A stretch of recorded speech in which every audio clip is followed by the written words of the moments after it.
Androany zany te hiresaka kely momban'ilay application hoe anao hianatra aty amin'ny académie militaire. Somary efa tara moa zany somary tara kely nandefasan'ny zareo an'iny publication iny tao amin'ny page Facebook-ny ambassade sy ny ministère-ny défense fa lesona ianarantsika aloha zany hoe mila miomana zany. Efa tamin'ny 25 novembre lasa teo zany fandefasana an'ilay candidature fa niezaka ihany mitady information satria tsy tsara ny manome information ny olona raha ohatra ka hoe tsy manana base de données ianao dia niezaka nitady information talohan'le 25 décembre fa noho ny asa moa zany dia somary tara kely fa misy isa taona le izy fa nirariana fotsiny hoe voatsongo ao anatin'ilay firenena afaka mandray anjara i Madagasikara satria le izy tena compétition be mihitsy ny idiranao ho an'ny ankizy aloha zany fa tsy ho an'ilay hoe firenena fa ho an'ilay firenena arakaraky ny administration izay mitondra ny États-Unis no déterminer hoe reto firenena reto tsy mandray anjara amin'ity dia reto firenena reto mandray. Io zany resaka immigration io ny policy an'ny États-Unis tena samy hafa be amin'ny policy an'ny Madagasikara resaka immigration. Ny antony anaovako an'ilay vidéo dia satria mitovy tsisy valaka amin'ireo examen ireo ny examen atao raha ohatra ka hoe hianatra aty États-Unis ianao ankoatran'le ECL English comprehension level angamba ny test le izy dia io ECL io sur 100 le izy dia mila manenjika 80 eo angamba ny candidat tsirairay avy. Dia ny TOEFl arakaraka fa tao amin'le poste aloha zany atao amin'le publication hoe mila manenjika 80 na 75 arakaraka ny izy manao anazy. Dia ny SAT atorak'izay koa ireo examen ireo zany dia mibaziny ankoatran'le SAT moa zany ho resako rehefa avy eo mibaziny dia fahaizana teny anglisy. Maka examen tsy mora misy olona mahay miteny anglisy fa tsy afaka examen be da be zany fantatro ankizy be da be tsy mahazo an'le note tokony enjehana. Tamin'izaho nanao examen TOEFL dia 2 points plus ny tokony enjehana fotsiny no za zany eritreritra mba hoe azo point ambonimbony fa raha tsy diso sur 80 enjehanay tamin'izay 82 ngamba ny voahintsika tsy tadidiko tsara fa tadidiko fotsiny hoe 2 points plus fotsiny no azoko zany eritreritra hoe mba azo 10 points plus ihany sur 120 aloha zany ny TOEFL dia le ECL sur 100 araka ny information zay azoko zany dia le ECL juste hoe raha ohatra tsika ka efa nianatra teny français tany amin'ny alliance française tany Madagasikara dia mitovitovy amin'ireny dahalo fa test de niveau ana français ireny dia test de niveau mihitsiny le ECL jerena hoe ohatrany ahoana ny compréhension anao amin'ny teny anglisy zany hoe mizara roa ilay ECL mitovitovy amin'ny test de niveau efa nataoko hatrizay dia mijery hoe ohatrany ahoana ny fahazoanao teny anglisy raha mamaky ianao dia ohatrany ahoana ny fomba mahay manoratra tsara teny anglisy ve ianao dia ohatrany ahoana ny listening anao. Dia ny TOEFL moa efa nisy vidéo nataoko tany aloha tany dia afaka jerentsika fa fitingiko kely fotsiny hoe mitovitovy tsisy valaka amin'ilay ECL ihany. Mila mahay tena mila mahay mamaky, mila mahay mihaino, mila mahay manoratra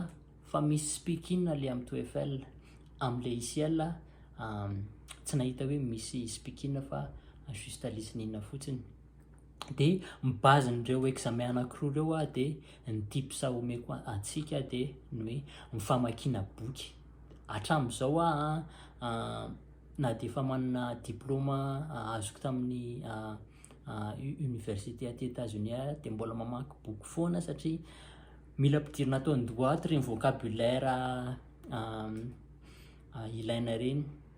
de mbola mihaino conversation koa mety tenareo hoe ianao ve fa any États-Unis de mbola hihaino conversation amin'ny teny anglisy ie tena mbola mihaino conversation amin'ny am'zao moa zany manaraka série de ohatrany hoe za zao tena ny zavatra m'intéressé anahy de resaka immigration sy resaka hoe investigation de mijery an'ireny série reny mombana ohatrany ahoana ny fidina case am'resaka any amin'ny fitsarana ohatrany na ohatrany ahoana ny investigation na FBI sy ohatran'izany de matetika moa zany olona miara-mijery film anahy de hoe ianao koa zavatra tsy mahaliana mihitsy fa fianarana na zavatra tena tiako de zay no base zay no tips ameko hoe mila mamaky boky be mihitsy tena hoe mamaky tena mamaky ny défaut kely nataoko tam'za nanao an'le test 2 semaines fotsiny no nanaovako préparation nijery YouTube de nanao prep test zany hoe de chronométreko ny test hoe satria le izy misy chrono le izy en ECL 75 minutes le fanaovana anazy ny TOEFl moa zany tena mivarie be arakaraka ny hoe aiza ny firenena misy anao satria ho an'ny Madagasikara de ny ITP rery any de tsy haiko na am'zao zareo na mbola manao paper based na efa le internet based misy koa le take home based fa tsy haiko Madagasikara raha eligible am'le ohatrany eligible an'le home edition Madagasikara satria après Covid de ny firenena rehetrarehetra ohatrany nameny zareo an'izay fahafahan'izay de mila manao préparation be zany raha ohatra anao ka te azo any amin'ny 80 mahery any de minimum 3 mois indrindrindrindra hoe raha ohatra ka hoe mbola tsy mahay miconverser tsara mbola tsy mahay mamaky sy mahazo ny tena tiany satria rehefa mianatra ty États-Unis de misy an'le atao hoe speed reading ohatranahy zao boky ohatr'izany ny atevany anaky 9 eo ngamany mila vitako vakina ao anatin'ny 3 mois ohatr'izay ny mianatra ty États-Unis de mila mahay an'le speed reading de le SAT biby hafa mihitsy littérature sy mathématique le mathématique za mantsy tia manandrakandran'izay de efa nanao préparation na SAT satria za mbola te hianatra ambonimbony kokoa zany tsy maintsy hoe mila manana diplôme zany mba ahafahana mifehan'ny skills anao ao amin'ny ao an-tsainao ao koa sady mba ahafahanao manokatra farafarana maro de le mathématique tena le mathématique atsika tany amin'ny lycée reny tena hoe reny mathématique reny fraction sy be da be probabilité zavatra mora kely fa juste hoe amin'ny teny anglisy fotsiny le izy de matetika tsika very de za moa zany tsy mampiasa an'le méthode an'zareo satria fomba fanaovan'zareo fraction tena hafa mihitsy fa le fraction atsika reny manome valiny ihany le izy fa mila atao amin'ny teny anglisy fotsiny de le littérature moa zany reading sy writing fotsiny am'le littérature de en global zany raha bangoko tokana le izy de ny tips de mila mahay mamaky ampidiro ao an-tsainao ny vocabulaire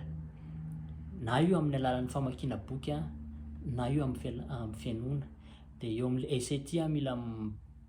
pratiquer mathématique amin'ny teny anglisy raha ohatra ka tena te azo note tsara de ITP no recommandevako zany tsy manao dokam-barotra ny ITP sady tsy piasa ny ITP raha teo fa zareo zany tena manana programme tena hoe ny ambassade américaine mihitsy no manolotra ny programme io ho an'ny ankizy tsy mahay miteny anglisy de zay momba n'iny examen iny fa de raha ohatra misy fanontaniana moa zany de aza misalasala mandefa message ohatran'izany satria hitako foana ny message nareo indraindray tsy mahavoavazy satria tena lava be ao anatin'ny herinandro misy message be da be de bangoko tokana ao anatin'ny vidéo ray moa zany matetika le famalina message ny ankizy. De farany mbola miresaka teny anglisy sika zao a de valiko eto ny ny fantanin'ny namana sasatsasany hoe raha tena teny anglisy ve de inona ny tokony anarina voaloha, mianatra prononciation ve, mianatra an'le accent américain ve, de inona ny tsara accent british sa accent américain sa ohatrany ahoana. De fomba fijeriko teny anglisy de ohatran'ireny mianatra mitondra tômôbily reny. Rehefa any amin'ny auto-école tsika de ny auto-école nandehanako moa zany de maraina miditra any an-dakilasy mianatra hoe ohatrohatrany ahoana ny combustion miditra ao anatin'ny motera io, inona avy ny zavatra eo amin'ny dashboard ny tômôbily io, sotran'izany. De rehefa iodina kavia de inona ny tokony atao, théorie zany de rehefa vita zay de tonga de miaraka moniteur mandeha manao pratika. De ohatran'izay ny fomba fianarako teny anglisy. Efa nisy base zany raha ohatra ianao afaka baka de tena minoa fa efa misy base na tena na tsy mifantoka ary ianao efa misy base satria ny saintsika io nge ohatran'ny ordinateur efa misy base na teny anglisy tafatsofoka tao anaty sainao tao fa mila foazina fotsiny le izy, foazina. De ohatr'izay nataoko hoe nianatra tena miverina nianatra nanoratra mihitsiny de nianatra namaky teny anglisy de napiatra anazy. De ohatran'izay ny tena hitako hoe fomba fahaizana teny anglisy aingana kokoa. Eo amin'ny 3 volana enim-bolana eo ianao mety mahita progression tsara raha tena manao pratika sy mianatra. Rehefa mahita mora de ampiasaina, arak'ilay niteneniko teo base nge efa tany amin'ny lycée, fa mila foazina fotsiny raha te handalina kokoa de afaka mianatra teny anglisy amina école. Ny école be da be any Madagasikara, za mino fa tena mampahay ankizy zareo fa eo am'le hoe accent américain, accent british tena ore olona tena tsisy an'izany hoe accent américain sy accent british zany. Ny any Angleterre mbola misy hoe Scottish, Irish, any Royaume-Uni mbola samy hafa daholo ny accent zareo, hafa reny amin'ny film reny. Torak'izany koa ny aty États-Unis. Ny aty amin'ny ouest zao hafa amin'ny fomba fitenin'ny olona aty amin'ny ouest, nefa koa am'ireo olon'ireo aty amin'ny ouest tam'izay mipetraka tany somary ouest moa zany satria États-Unis ataon'zareo ouest de mid-west de east coast de west coast zany. De ny aty amin'ny ouest zay zao mipetraka taty amin'ny ouest foana moa zany zay mipetraka de tany ambony tany amin'ny nord hafa amin'ny fomba fitenin'zareo. Zao zay aty amin'ny ouest fa aty ambany aty amin'ny sud efa kely sisa de ho tonga any Mexique hafa mihitsy ny fomba fitenin'zareo. Le accent tiako tenena io de zay no tiako tenena hoe tsisy an'izany hoe accent américain zany fa za zao rehefa miteny fantatry ny olona hoe tsy avaty moa zany satria matetika mandiso fomba fiteny satria efa ela nianatra teny anglisy fa mbola hitako hoe mbola misy fomba fiteny diso ihany satria be da be ny zavatra vaovao hita mitranga sotran'izany sy teny vaovao, tsy hoe teny vaovao moa zany fa hoe mbola tsy hainy mihitsy hoe ohatr'izao fomba fampiasan'izany. De le accent zany mila maka accent anankiray de le accent neutre zany, zay ny tena tsara kokoa satria za zao rehefa miteny anglisy de na makaiza de azon'ny olona foana le izy, na tam'za tany Afrika ary de azon'ny olona foana ny fomba fiteny. De mila mijery fotsiny ianao inona ny accent tianao adoptena. Raha te hiteny ohatran'reny amerikana mainty reny ianao de afaka mianatra an'izay fa tiako tsindriana fotsiny hoe tena sarotra be no